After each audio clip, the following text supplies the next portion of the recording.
नमस्कार दोस्तों, मैं नरेश सर आरसीसी क्लासेस से, और आज हम पढ़ने वाले हैं राजस्थान की हिस्ट्री के बारे में, राजस्थान के इतिहास के बारे में। और आज मैं लेके आने वाला हूं इन्हीं के पार्ट हैं जो राजस्थान की सभ्यताएं हैं। राजस्थान की हिस्ट्री में ही एक पार्ट आता है राजस्थान की सभ्यताएं। आज हमारा वीडियो वहीं से चालू होने वाला है। तो सबसे पहले मैं आपसे यह कहना चाहूँगा कि आपने अभी तक यदि हमारे इस चैनल को सब्सक्राइब नहीं किया है तो आप सब्सक्राइब कर लीजिएगा, लाइक कर दीजिएगा और अपने जितने भी फ्रेंड सर्किल हैं उन पे इसको शेयर कर दीजिएगा ताकि उन बच्चों को भी इनसे बेनिफिट हो सके। तो आपको पता है कि जो राजस्थान हिस्ट्री है वो कितनी इंपॉर्टेंट है। अभी आपको पता है कि पास में आने वाले एग्जाम भी काफ़ी सारी हैं, उनमें आपको पता है राजस्थान पुलिस भी है, पटवार है, प्लस रीट है। इनमें राजस्थान की हिस्ट्री का बहुत ज़्यादा रोल होता है। और बच्चों की ये शिकायत होती है कि सर राजस्थान की हिस्ट्री पढ़ते हैं लेकिन समझ में नहीं आती। तो मैं प्रॉमिस करता हूँ, मैं प्रॉमिस कर रहा हूँ आज आपसे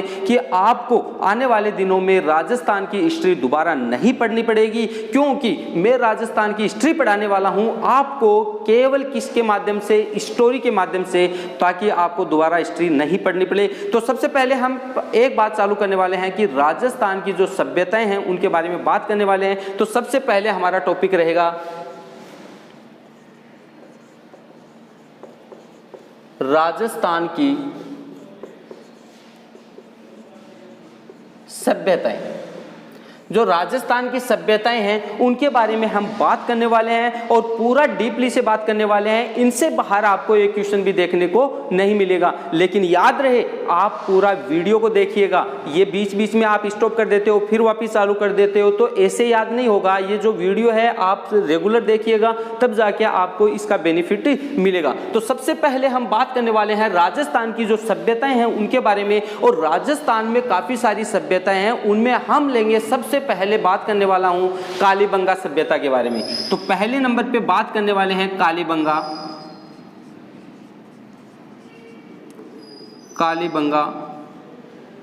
सभ्यता। जो कालीबंगा सभ्यता है उसके बारे में बात करने वाले हैं। तो सबसे पहले आपको ये क्वेश्चन भी काफी बार मिल गया होगा, आपने यदि एग्जाम एक दो बार दी भी है तो उनमें काफी बार आपको ये क्वेश्चन मिला होगा कि कालीबंगा का अर्थ क्या होता है। तो कालीबंगा का अर्थ होता है काली चूड़ी। तो इसका जो अर्थ होता है वो है काली चूड़ी। क्या होता है? काली चूड़ी। ठीक है जी। कई लोग इसे बोल देते हैं काले रंग की चूड़ी। तो बात एक ही है, घबराने वाली यहाँ पे कोई बात नहीं है। इसके बाद में बात करने वाला हूँ कि जो राजस्थान की जो सभ्यताएं हैं उनमें सबसे पहले हम पढ़ रहे हैं कालीबंगा की सभ्यता। तो कालीबंगा की सभ्यता विकसित कहाँ हुई है ये तो आपको भी पता है, ये हनुमानगढ़ में विकसित हुई है। और कौन सी नदी के किनारे? घग्गर नदी के किनारे ये विकसित हुई है। तो चलो इसके बारे में बात करते हैं, एक चित्र के माध्यम से बात करते हैं। तो पहले मैं ये बताना चाहूंगा कि राजस्थान की आकृति कैसी है। तो ये है पतंगाकार। कैसी है? पतंगाकार आकृति है। तो यहां से बात करने वाले हैं। तो राजस्थान का आपने मैप भी देखा होगा, तो ऊपर ही ऊपर कौन सा है? तो यहाँ पे क्या है? गंगानगर। कौन सा है? गंगानगर। इसके इधर पास में कौन सा पड़ता है? सबको पता है, हनुमानगढ़। कौन सा आता है जी? हनुमानगढ़ आता है। ठीक है जी। अब आगे इससे बारे में बात करेंगे। इसके इस इधर एक कौन सी एक पर्वतमाला है जी, एक पर्वतमाला है। उस पर्वतमाला का क्या नाम है? शिवालिक पर्वतमाला।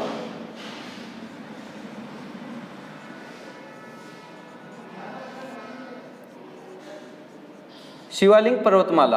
अब पूछ लिया जाता है कि शिवालिक पर्वतमाला कहाँ पे है? तो ये एचपी में है। एचपी का मतलब क्या होता है? हिमाचल प्रदेश होता है। ठीक है जी। इसके बारे में बात करते हैं कि यहाँ जो पर्वतमाला है एक यहाँ पहाड़ी स्थित है।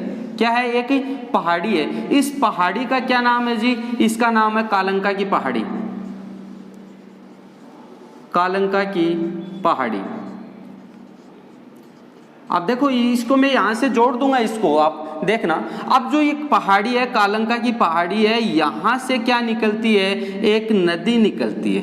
और ये नदी कहाँ पे चली जाती है? ये राजस्थान में प्रवेश कर जाती है। तो ये लो हमने बना दी, क्या बना दी? नदी बना दी। अब नदी ऐसे तो है नहीं खाली रहेगी, इसमें थोड़ा सा क्या डालना पड़ेगा? पानी आएगा। पानी होगा तभी तो नदी होगी या नहीं होगी? तभी होगी। अब बात करते हैं कि ये राजस्थान में पहुंच गई, तो भैया नदी तो निकल गई, तो अब ये ऐसी तो है नहीं कि इस नदी का कोई नाम नहीं है, इसका भी नाम है। तो इसका नाम क्या है? घग्गर नदी। कौन सी नदी है? घग्गर नदी है। अब बात करते हैं कि घग्गर नदी ये कहाँ पहुंच जाती है। पूछ लिया जाता है, ये क्वेश्चन आया हुआ भी है कि राजस्थान में जो घग्गर नदी है वो कहाँ प्रवेश करती है, तो कहाँ प्रवेश करती है? हनुमानगढ़ में। अब पूछ लिया जाता है कि हनुमानगढ़ में भी कहाँ पे? टीबी तहसील में, ये टीबी तहसील में प्रवेश करती है। और टीबी तहसील के भी कहाँ पे? तलवाड़ा क्षेत्र में प्रवेश करते हैं। इतना आपको नहीं पूछेगा, फिर भी मैं आपको बता रहा हूं, तो आपको केवल इतना क्वेश्चन आ सकता है कि घग्गर नदी राजस्थान में कहां प्रवेश करती है? हनुमानगढ़ में प्रवेश करती है। इसके बाद में बात करते हैं, चलो यहां से थोड़ी बात और मैं बता देता हूं। यहां से जो घग्गर नदी है इसके काफी सारे उपनाम भी है। क्या है जी? इसके काफी सारे उपनाम है। पहला तो इसमें नाम बताते हैं मर्त नदी, दूसरा है नाली नदी, तीसरा है पाट नदी, चौथा है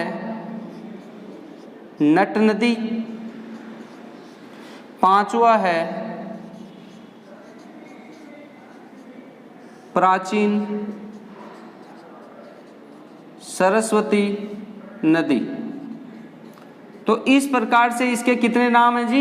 इसके 5 नाम उपनाम है। तो घग्गर नदी के आपके क्वेश्चन ये भी दे सकता है कि घग्गर नदी में निम्न में से कौन सा इसका उपनाम नहीं है, तो आपको याद रखना पड़ेगा मर्त नदी, नाली नदी, पाट नदी, नट नदी और प्राचीन सरस्वती के नाम से भी किसको जाना जाता है? घग्गर नदी को जाना जाता है। ठीक है जी, ये इसके उपनाम है। इसके बारे में बाद में बात करते हैं। तो ये घग्गर नदी है, ये हनुमानगढ़ में तो रुकेगी नहीं कि ये थोड़ी है इसका लास्ट स्टॉपेज यही है, ये आगे तो बढ़ेगी। तो ये यहां से चल के कहां पहुंच जाती है? ये गंगानगर में पहुंच जाती है। अब गंगानगर से भी ये नहीं है कि गंगानगर में रुक जाएगी, स्टॉप कर लेगी। भाई ये पानी का बहाव है, ये तो जहां तक हो जाएगा इसका, जहां तक इसमें पानी का बहाव चलेगा वहां तक जाके रुकेगी। तो ये यहां से निकल के, गंगानगर से निकल के ये आगे कहां चली जाती है? आगे चली जाती है। और इधर आपको पता है कि इधर कौन है? पाकिस्तान है। क्या है? पाकिस्तान है। अब ये कहां तक जाती है? इस नदी का बात है तो ये फाट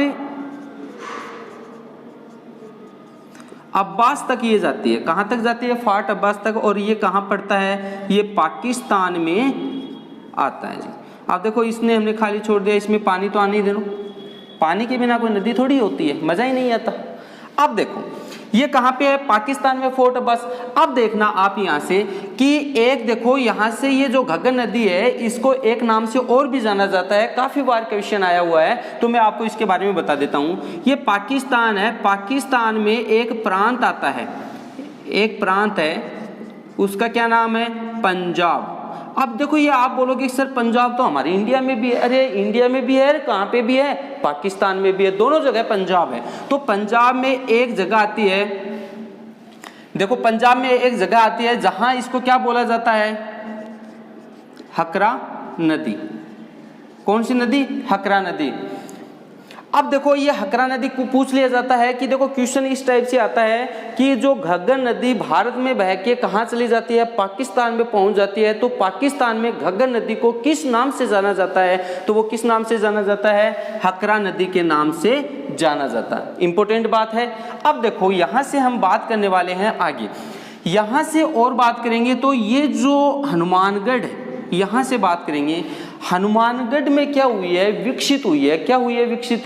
कालीबंगा सभ्यता विकसित हुई है। अब क्वेश्चन ये भी आ जाता है कि कालीबंगा सभ्यता है ये राजस्थान में कहां पे विकसित हुई है? हनुमानगढ़ में हुई है। और ये गारंटी की बात है, नोट करके लिख लेना आप कि कोई भी सभ्यता है वो हमेशा कहां विकसित होती है? ये किसी ना किसी नदी के किनारे विकसित होती है। तो यहां पे क्या है? हनुमानगढ़ में कालीबंगा सभ्यता विकसित हुई। और कौन सी नदी के किनारे? घग्गर नदी के किनारे। कौन सी नदी के किनारे हुई है? घग्गर नदी के किनारे हुई है। चलो यहाँ तक आपको आई होप कि बहुत बढ़िया तरीके से समझ में आया होगा। और यदि नहीं आ रहा है आपको समझ में, तो आप इस वीडियो को दोबारा देखिएगा, आपको 100% समझ में आ जाएगा। अब हम बात करने वाले हैं इसके आगे के मैटर के बारे में। इतने में आप एक बार स्क्रीनशॉट ले सकते हो।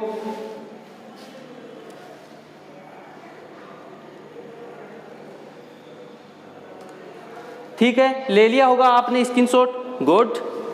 अब बात करते हैं, देखो यहाँ से हमने नदी के बारे में बात की है, तो इस नदी के बारे में थोड़ी सी बात और कर लेते हैं। यहाँ से मैं बताना चाहूँगा आपको कि ये जो नदी है इनके कितने प्रकार होते हैं। तो बात करते हैं कि नदियों के प्रकार।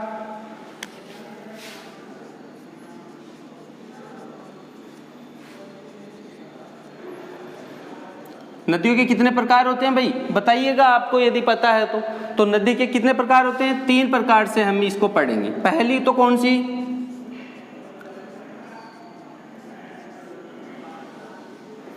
अरब सागर में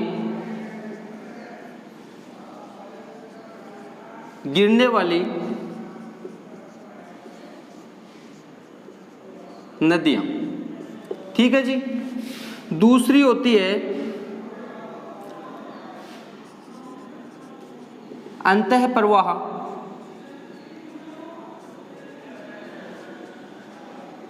नदियां। तीसरी होती है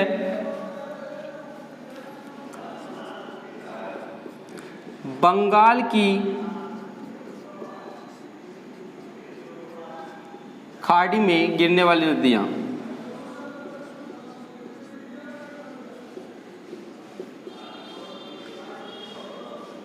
ठीक है जी, समझ में आया। तो नदियों के कितने प्रकार होते हैं? 3 प्रकार होते हैं। कौन सी? अरब सागर में गिरने वाली नदी, और दूसरी कौन सी होती है? अंतः प्रवाह की नदी, और तीसरी कौन सी होती है? बंगाल की खाड़ी में गिरने वाली नदी। तो इस प्रकार से नदी के कितने पार्ट हैं? 3 पार्ट होते हैं। अब बात कर लेते हैं, यहाँ से मैं एक नोट लिख रहा हूँ, तो ये नोट आपको अपनी बुक में लिखना है, बहुत इंपॉर्टेंट है। जैसे मैं बताना चाहूँगा आपको यहाँ से, जो घग्गर नदी है ये भारत की सबसे बड़ी कौन सी है? अंतः प्रवाह की नदी है। आपको क्वेश्चन ये पूछ सकता है कि भारत की सबसे बड़ी अंतः प्रवाह की नदी कौन सी है, तो वो कौन सी है? घग्गर नदी। तो लिख लो, भारत की सबसे बड़ी अंतः प्रवाह की नदी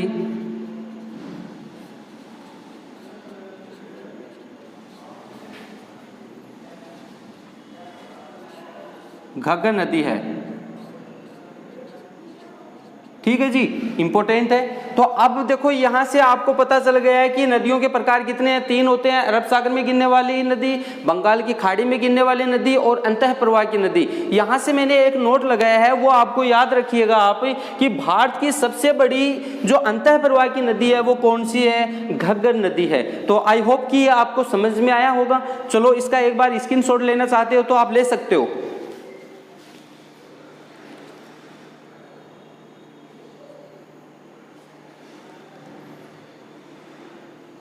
ठीक है जी। अब बात करते हैं आगे, जो कालीबंगा चल रहा है हमारा, तो इसके बारे में थोड़ी बात और कर लेते हैं।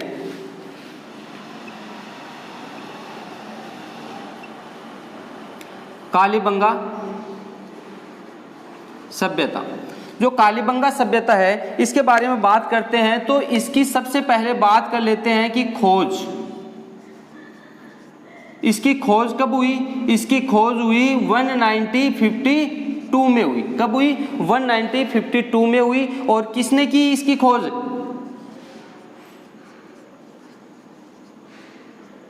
अमलानंद घोष ने इसकी खोज की थी। इसको एक शॉर्ट नाम से भी और भी जाना जाता है, एक घोष के नाम से भी जाना जाता है। ठीक है जी। तो इसकी खोज, कालीबंगा की खोज किसने की? ये अमलानंद घोष ने या ए घोष ने की। कब की? 1952 में, 1952 में की थी। अब दूसरी बात आती है इसका उत्खनन। जो उत्खनन है वो किसने किया था भैया? इसका उत्खनन हुआ था 1961 से 69 तक हुआ था और 2 व्यक्तियों ने मिलकर किया था। उन 2 व्यक्तियों का नाम क्या है? बी लाल और दूसरे का नाम है के थापर। ठीक है जी। तो इसका फुल नाम क्या है? बर्जवासी लाल और इसका है बालकृष्ण थापर। ठीक है जी। अब ये क्वेश्चन आपके बारे में काफी बार आता है कि कालीबंगा की खोज किसने की? तो किसने की? अमलानंद घोष ने की। और उत्खनन किसने किया? 2 व्यक्तियों ने किया था, बी लाल और के थापर। अब क्वेश्चन पूछ लेता है कि इसकी खोज कब हुई? तो 1952 में। उत्खनन कब हुआ? 1961-62 में। लेकिन कई बच्चे ऐसे भी हैं कि उनको अभी ये भी नहीं पता होगा कि ये जो खोज है और उत्खनन है, इन दोनों में क्या अंतर है। तो कोई बात नहीं है, घबराने की कोई जरूरत नहीं है। आपके साथ है आपका नरेश, तो आपको कभी भी प्रॉब्लम नहीं आने देंगे। जो कुछ भी है आप कमेंट्स बॉक्स में डालिएगा ताकि हम उनके आंसर भी आपको दे पाए। तो बात होती है कि ये खोज, तो खोज किसको कहते हैं? किसी चीज को कोई आदमी देखता है, फर्स्ट बार देखता है, तो इसका मतलब है कि इसकी खोज इसने की है। उत्खनन का मतलब क्या होता है? कि वह चीज जिसका उत्खनन करवाया जाता है, उसको खुदाई करवाई जाती है, तो उसे क्या कहते हैं? उत्खनन। तो दोनों बातों में समझ में आया अंतर? तो इसकी खोज तो किसने की? अमलानंद घोष ने। और इसका जो उत्खनन है 2 व्यक्तियों ने किया, बी लाल और के थापर, दोनों व्यक्तियों ने किया। अब देखो आप कह देते हैं सर हमारे याद नहीं होता, भूल जाते हैं, तो उसका भी देखो मैं बता देता हूं। पहली बात तो ये बताओ कि जो अमल होता है, देखो ये यहां से मैं जोड़ूंगा कुछ बातें को। अमल होता है तो अमल कैसा होता है भाई? काला होता है। अमल कैसा होता है? कालीबंगा से ले लेंगे काला। तो अमल कैसा होता है? काला होता है। जो आदमी अमल खाता है और उसकी बीबी ने उसको देख लिया तो बीबी क्या हो जाती है? गुस्से में लाल। अब भैया बीबी जिसके घर में है वो गुस्से में लाल होगी, किसी को पूछ लेना, आपके नहीं है कोई बात नहीं है, हो जाएगी।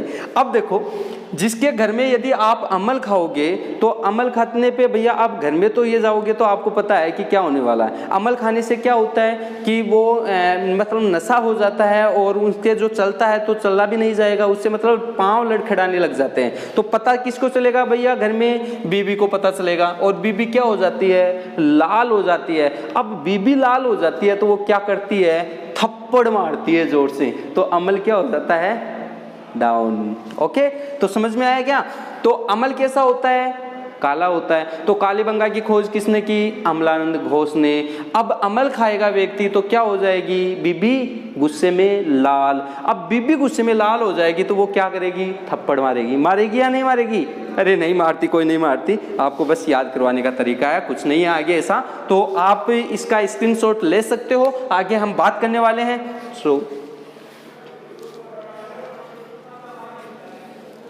ठीक है जी, ले लिया होगा।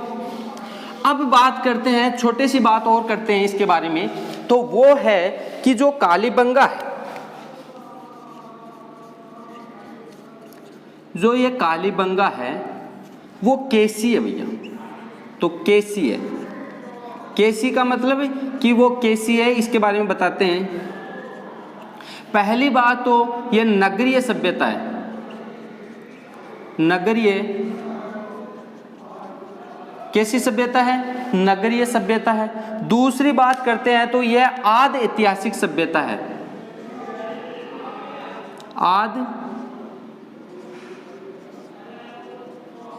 आदि ऐतिहासिक सभ्यता है।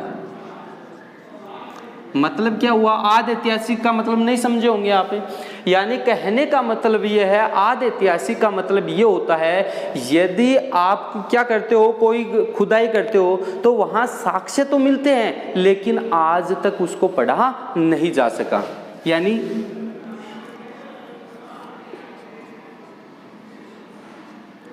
साक्ष्य तो प्राप्त हुए लेकिन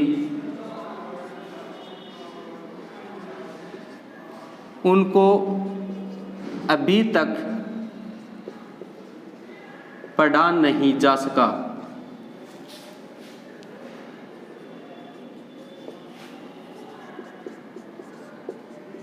ठीक है जी, आई क्या बात समझ में?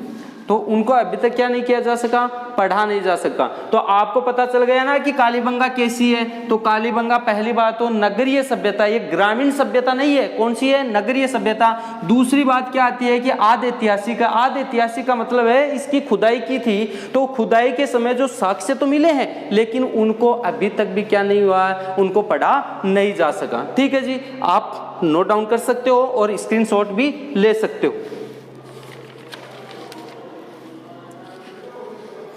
ठीक है जी, अब बात करते हैं, एक छोटी सी बात और कर लेते हैं इसके बारे में। तो वो क्या है उसके बारे में बात करते हैं।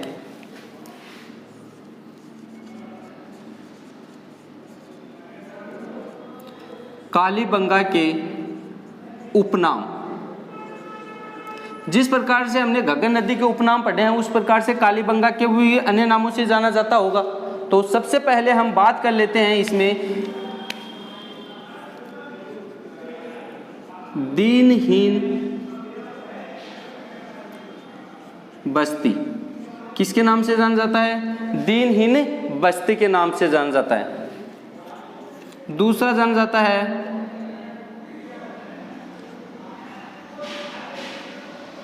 पाक हड़प्पा सभ्यता। तीसरे नाम से जाना जाता है इसको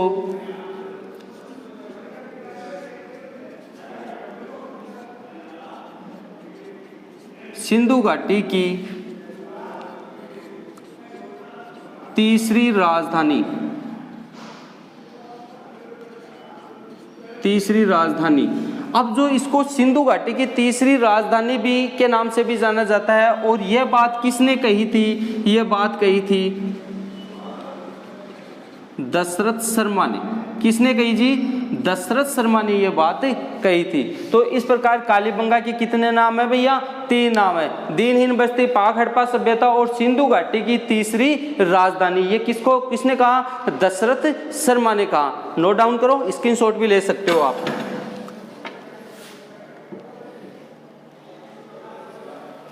ठीक है जी, अब बात करते हैं, एक छोटी सी बात और कर लेते हैं इसके बारे में।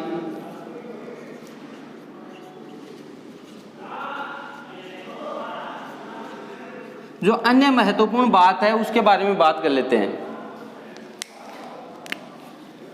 अब इसके बारे में बात करते हैं तो यहां से बात कर लेते हैं कि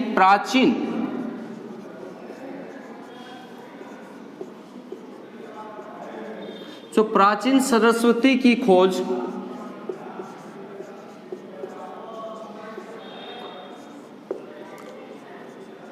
राजस्थान में हुई। प्राचीन सरस्वती की खोज कहाँ पे हुई थी? राजस्थान में हुई थी। अब इसके राजस्थान में इसकी प्राचीन जो है खोज हुई थी, इसके बारे में थोड़ा सा मैं डीपली बता देता हूँ आपको। हमारा जो जैसलमेर है वहाँ पे एक जगह का नाम है मोहनगढ़। ठीक है जी, ये कहाँ है? जैसलमेर में। ठीक है, और एक जगह यहां पड़ती है पोखरण। पोखरण भी कहां है आपको पता है? जैसलमेर। ठीक है जी, अब यहां से बात कर लेते हैं। ठीक है, अब जो ये जगह है इनके बीच में कितने किलोमीटर का अंतर है? 60 किलोमीटर का अंतर है। यहां पे एक पट्टी पाई जाती है, जो पानी की पट्टी पाई जाती है, उसे क्या कहा जाता है? लाठी सीरीज। क्या कहा जाता है? लाठी सीरीज। और ये इसे लाठी सीरीज क्यों नाम दिया गया? लाठी नामक गांव से गुजरने के कारण, ये कहाँ से गुजरती है? लाठी नामक गांव से गुजरने के कारण इसे क्या कहा गया? लाठी सीरीज कहा गया। और इस सीरीज से क्या मिलता है? मीठा जल मिलता है। ठीक है जी। और अब जो ये लाठी सीरीज है, इसकी और मतलब इसको प्राप्त करने के लिए, इसके अवशेष जानने के लिए, इसके साक्ष्य जानने के लिए दो व्यक्तियों को वर्तमान में लगाया गया है।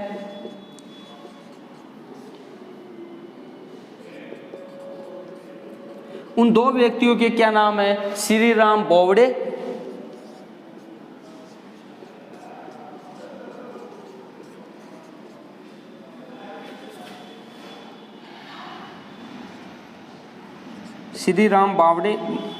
और दूसरा है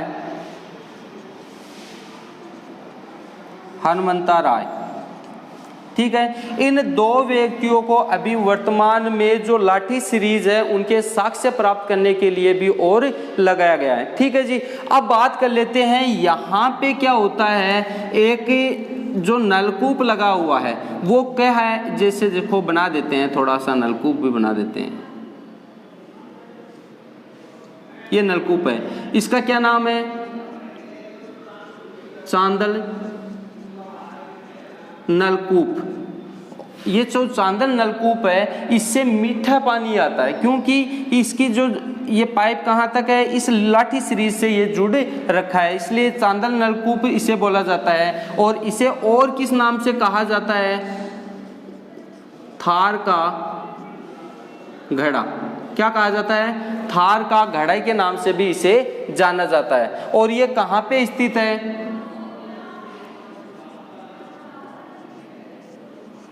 चांदल नामक गांव में ये स्थित है। ठीक है जी। दूसरी बात होती है यहाँ पे इस क्षेत्र में क्या पाई जाती है? एक बहुत ही सुंदर खुशबूदार एक घास पाई जाती है, उसका क्या नाम है? सेवण घास। और भी घास पाई जाती है, सेवण, मुराद। ठीक है ना। तो ये घास पाई जाती है, तो पूछा लिया जाता है कि सेवण घास राजस्थान में सबसे ज्यादा कहाँ पाई जाती है? तो ये जैसलमेर में पाई जाती है।